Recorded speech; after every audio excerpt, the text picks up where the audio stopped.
Это что за фигня? Welcome back to the Duck League's Journey of the Light game dev videos. Today I'm very excited to finally show you some production. So let's take a look, shall we? Okay, let's start with the most important game mechanic, which is the view radius. So the view radius is just an area in which the character can see the world. That actually looks like this, just a circular area that will be represented in the game for the player to see. But I'm actually also wanting to divide the view area into field of view so that I could use this for enemy characters. I'll show you just in a moment. So the field of view will be the angles which I can only show what creature sees in front of itself. So basically the peripheral of your vision. So if we want to see how that actually looks like in the Unity, I have everything set up into the scene. So here we have the field, the view radius, the circular shape. And then in the middle you see this line. This line is just determines the view angle. So here I can bump it up and now the character sees much more front. But in our case, our main character is going to see 360 degrees. So I'm going to pull it all the way up. Yes, so now we're going to check if there's a target in that view radius, so that we could know if there's an enemy or an obstacle. In this case, I'm going to focus on the obstacle, because the way the view radius works actually is we are shooting a bunch of rays from the character towards the circle. So here you can see in this picture we have a bunch of lines, and the more lines we have, the more accurate it will be. To construct this view, we will need to make a mesh. It's something that we would do in 3D modeling, but here I'm programming. So we are counting vertices, triangles, edges to construct this on our game scene as a game object. So here we have a situation where a character is looking towards a wall. The wall is obscuring the field of view, so we're seeing less, and we actually won't be able to see what's behind the wall. So I have also built a Unity scene to show you how that looks. Yes, this is the very first build that I've made. So we have a character that can walk around, and we have this little nose is pointing to where it looks like, the direction. And here we have the wall. So as you can see, the view is obscured by this wall, and if I walk around, it's all fine, and we can save the world. You save the world! If we go to the center.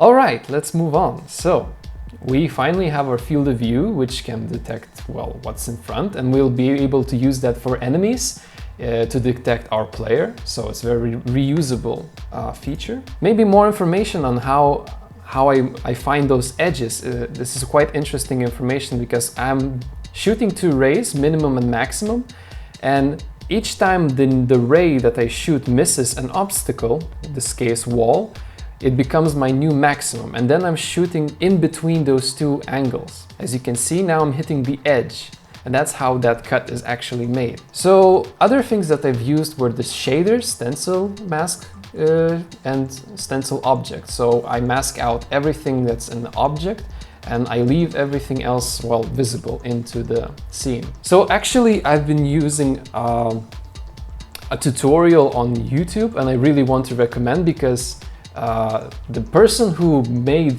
these field of views were Sebastian. So go out, check him out, and you'll know in detail how to make these kind of things yourself. It's really, really cool. So now I'll move on to our first prototype. We called it point A, point B prototype, because we want to test the main idea of our game, which is the morality. So in this case, we want our character to move from point A to B, and we're going to give the player like a task. In order for him to reach the point B, one has to consume 2 creatures. And if one consumes more creatures, then, well, we summon a bad ending, because in our game we want to make that you sometimes have to make sacrifices to reach your goal, but you don't have to corrupt and destroy everyone in this situation.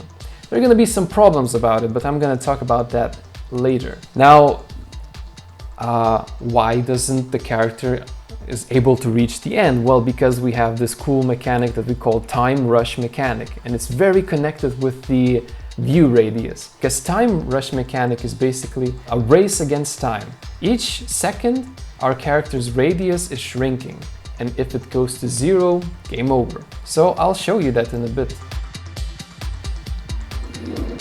Okay, so here I have a whole scene of my character in the labyrinth maze, but I want you to see how the view radius is constantly shrinking in our screen. And as it's shrinking, we get to see less and less of the world. And my character is already changing its color. We had red color, now it became white, and then it should be blue.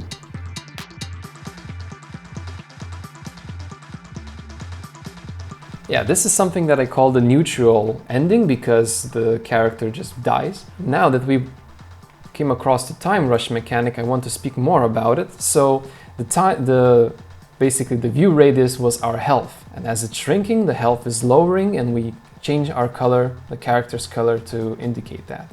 To recover health, well, you have to consume. So the consume mechanic, of course, restores the view radius or health. It's just a kind of thing that bigger things eat smaller things. Here we have a little character. I made it in a cube, green color. If we consume it, our view radius expands. Now, again, let's take a look how that looks in action. I will first show you the scene without the field of view. Here I have the scene, the AB prototype, and I have to reach the point B, which is just a red platform. So if I don't eat anything, I die, and you notice that color has changed. And if I do, I will be able to reach the end. So I'm going to consume one cube, another one, and I should be good to reach the end.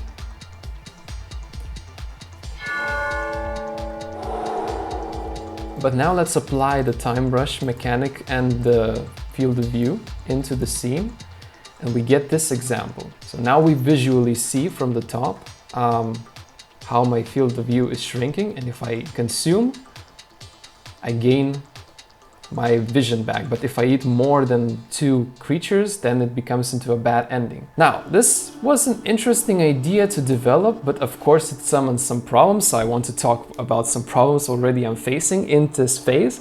So first of all, player controller inversion. There's this thing in 3D that sometimes if you press W and walk forwards in some sort of angle, if you keep pressing W, you will start going backwards. So I'll have to check out how to fix that kind of thing. Now the maze difficulty, the reason why we kind of shift from the maze to test it in the AB prototype, well, because to walk around in a big maze, it's very, very difficult to find the center.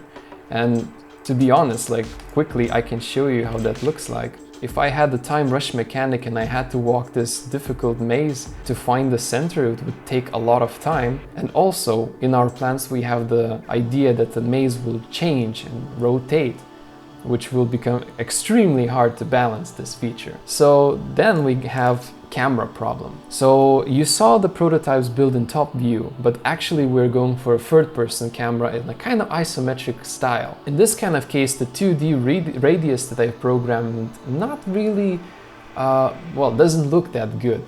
Because what we want to do, we want to show 3D with all the angles and sides, so top-down is not that good. And the character rotation problem. Well, this may not be difficult to fix. As you can see, the nose of the character, if I'm rotating the mouse wheel, well, just the mouse, it doesn't go only horizontally. Our pointer starts going upwards rather than facing it sideways all the time. So this is something that I'll have to change in the character controller script. And well, the last one is bad motivation. What we're trying to do with our game, we want to challenge people, put them through experience of sometimes sacrificing something, but in this case, putting neutral characters in front of you is actually just motivating to kill, you know? We have like solution to that already kind of planned ahead. So I'm going to introduce a new kind of character. We'll have the neutral character, which will be the living creature that we don't want to kill, and a fragment of light, which is just like a Pac-Man thing to collect and restore the view radius. So it's not going to be that evil. So basically, you can now, as a player, it will have a choice. It could choose to do good, to consume those fragments and restore 1 point of its radius, or it could choose to to do, well, to get back the radius by eating the characters. So it will give them back 10 points, but they will know that they're doing wrong.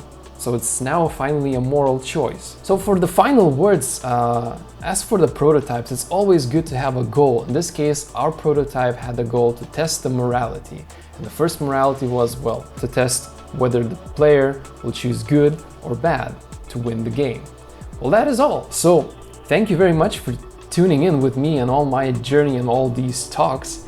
It was a pleasure telling you of this experience. And for the next week, we're going to focus now on finally implementing more life into our game. Introducing AI, introducing enemy characters will start to chase you now. So it's gonna be a blast. See you soon.